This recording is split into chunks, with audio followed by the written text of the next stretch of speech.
Hi, it's Kamau. I'm back, and we're still talking about that thing that we all love: money, money, money, money, money. So, we're continuing looking at some ways that we can develop positive attitudes towards money.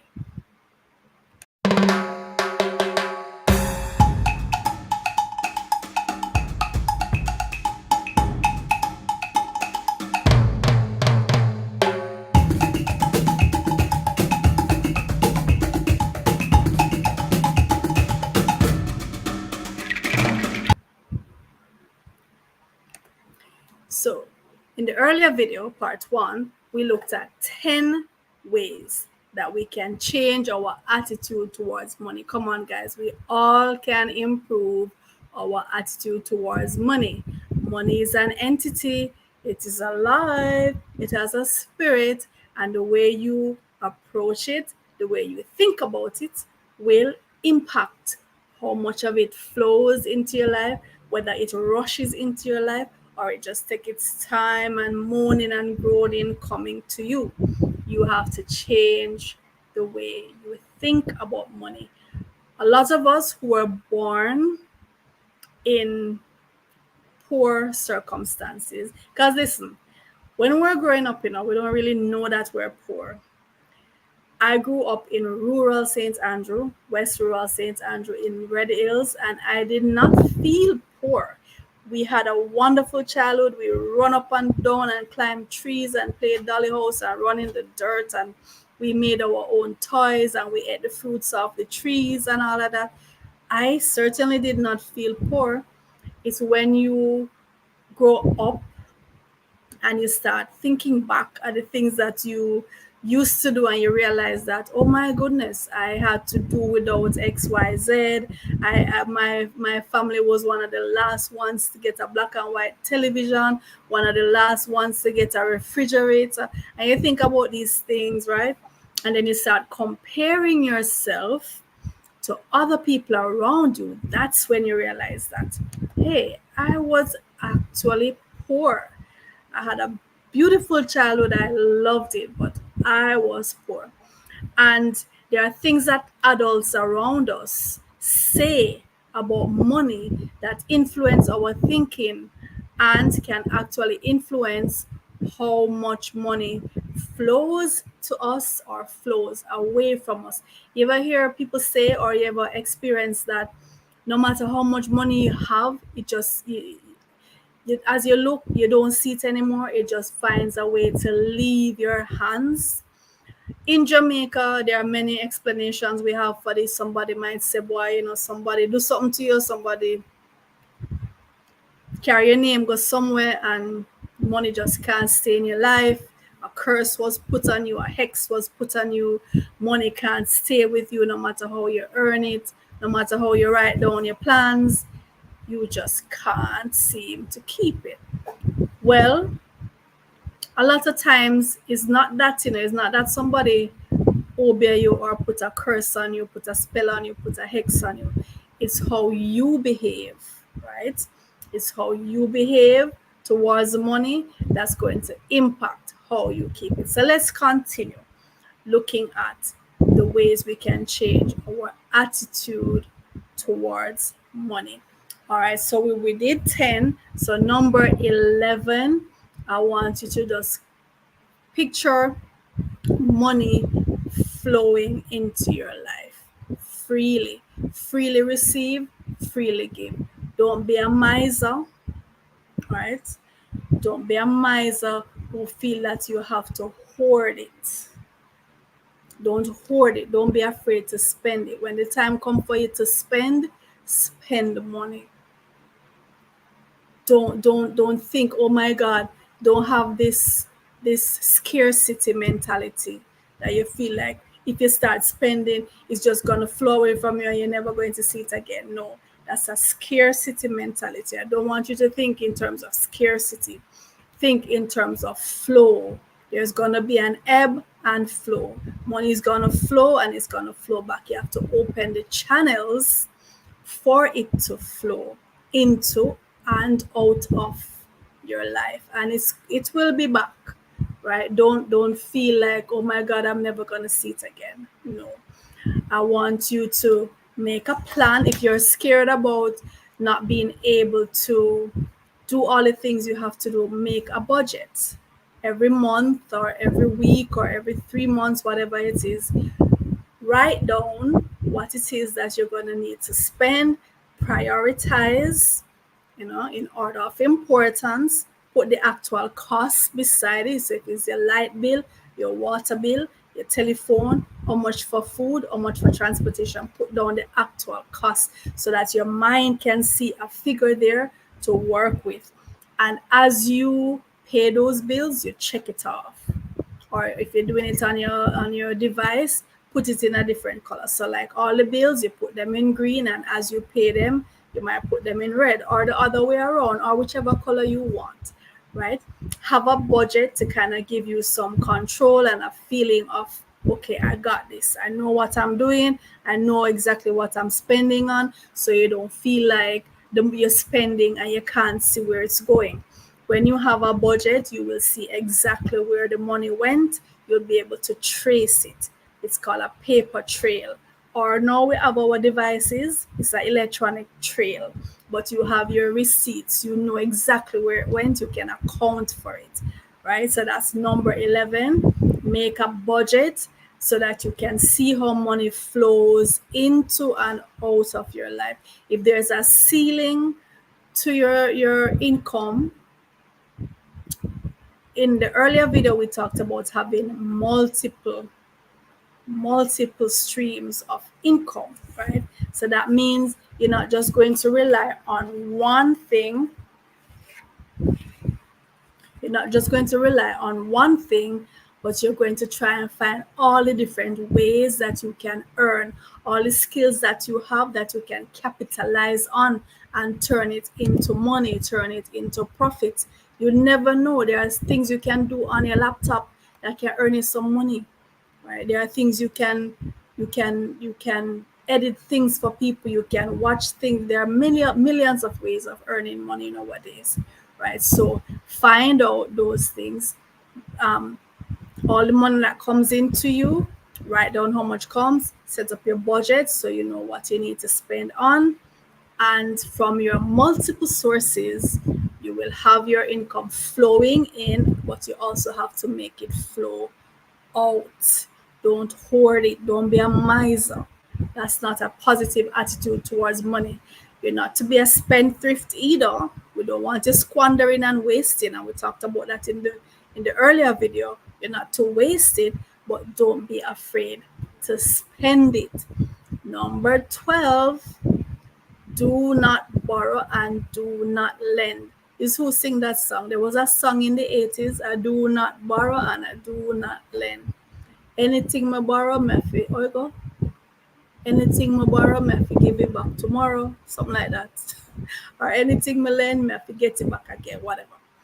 Do not make a habit of borrowing or lending.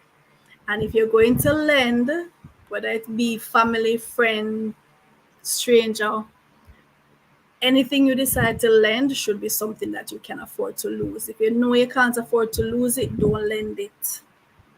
Because many people, especially family and close friends, when they come to borrow from you, they're really begging you, right? Especially Jamaicans, when they say, lend me this, lend me that, they don't really intend to give it back a lot of times. So if you go and decide to play the lender, make sure you're lending something that you can afford to lose, or something that at least you won't need back right now. Because when they said they're going to borrow till month end, it might be 6 month ends from now. Okay, so let's have that in mind. And you yourself, don't get into the habit of borrowing. You see, the borrowing thing is a bad habit to pick up. It's not a healthy habit to pick up. It's a bad habit. And it's a very difficult habit to break. Because you see, once you start the borrowing, the least little thing happen, your mind is going to be telling you, hey, go and ask so-and-so, can't you borrow from her? Can't you borrow from him? Didn't he lend you last time? Go borrow from him, man. Go make him know what's happening and the situation you're in. and him will lend you. Resist the temptation. Let that be your last resort, especially when it comes to these loan sharks who are going to want to lend you money at 50% interest. Can you imagine that? If you're borrowing $10, you're going to have to pay back $15. If you're borrowing $100,000, you're going to end up paying $150,000. That don't make sense. Sometimes you can just hold out a little bit and wait for the legitimate money to come in, or for something. If you don't have to have the thing immediately, a lot of times, just if you just hold out a little bit, be patient, be humble, you'll be able to buy the thing without having to go borrow at these exorbitant rates. And then you end up, it's like you're working to pay these people. All right. Number 13,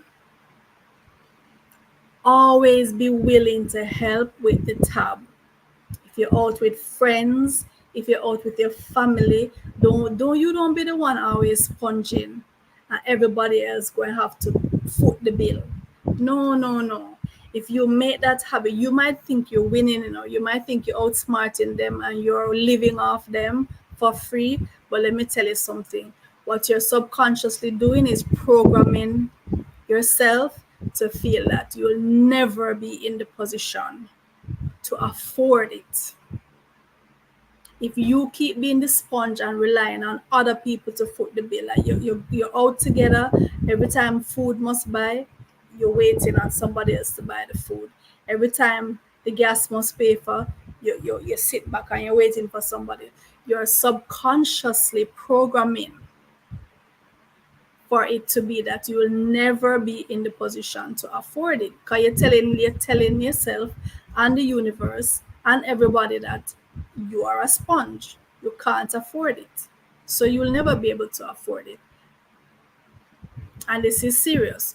Always be willing to hold up your end of the sky. I always put it that way. Hold up your end of the sky, right? Everybody's playing their part. You go in your pocket too and play your part. They will accept your money too. It's not just other people's money they want. Your money is legitimate money too. The supermarket accepts your money too. The gas station accepts your money too, right? Wherever you go, they will take your money once it is legal tender. They will accept it. Don't you worry. They will accept it. Number 14. Don't envy anybody, no grudge nobody, no bad mind nobody, no one when nobody else have, just through you see them have it. You know what you want and you work for what you want. You're ready, make it feel like you have to have it because somebody else have it. Envy, jealousy, red eye, bad mind, that's what we call it here in Jamaica. Whatever you call it in your neck of the woods, don't see what other people have and want it just because them have it, especially if right now you're not in a position to procure it. The things that you want must be legitimately because you love those things. You love the quality of the things. You love the comfort of the thing. You love the practicality of the thing. You love the beauty of the thing, the aesthetics of the thing. And then you work towards getting it for yourself. All right. Number 15, ill-gotten gains won't stay with you. Whatever you get from illegal means, which we call blood money, dirty money, it's not going to stay with you, and it's going to bring dirtiness and unhappiness into your life. Whatever you're doing, try to be legitimate, try to be upfront, clean, transparent. That's how you must get the money, because if you're going do wrong to other people to get the money, it's not going to stay with you. And in addition to that, it's going to bring negativity into your life, crosses into your life, and maybe an early death into your life. Trust me when I tell you, no grudge nobody for what them have. No go wall up nobody and take what them have.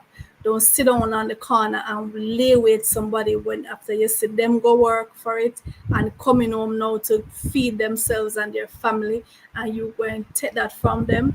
You will not be happy.